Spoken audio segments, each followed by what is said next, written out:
Hi, I'm Jason Speltz with the Kids Committee. We're going to hear today from Linda Kennedy, the former elementary school principal. She's going to talk about the limitations of the current school facilities and the benefits of proposed new facilities. The mission statement of the New Hampton Community School District is to empower all students to succeed in a changing world. The education world has changed tremendously from the 20th century to the 21st century. 21st century learning calls for active learning. It calls for students to be social while they're learning, to collaborate while they're learning. If you look at this classroom, you'll see a 20th century classroom. You see students have very little space to collaborate. They have very little space to be social, to be actively involved in their learning. They will be seated in their learning stations, their desks. When you and I were in classrooms, we sat in desks in rows, and the teacher imparted the knowledge and the skills to us. We were auditory learners. We were not active learners. We gave it back to the teacher. The teacher knew what we were learning, either through assignments or through tests. But education really has changed, and that's due to all the brain research that has been done. This is what happens in a classroom. A teacher will introduce a concept or a skill, and students need to take that knowledge, take that skill, analyze it, compare it, get actively involved in it. And if you look around in this classroom, there's really no space for that to happen.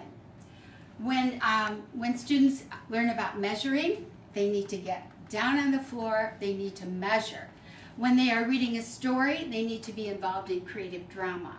When they're reading a novel, they need to really get into that novel, get into a character, connect with that character, discuss it with each other. There really is no place for groups of students to meet in this classroom and be actively involved. A new school building would offer 25% more space to each of these classrooms. That would mean that the learning stations or the desks, be it tables, be it chairs, whatever is involved in that classroom for learning stations for the students, could be easily pushed aside, and there would be space for kids to collaborate. I can tell you that currently each grade level teaches a STEM unit, which is a science, technology, engineering, and math integrated unit. It's a very involved unit, very active.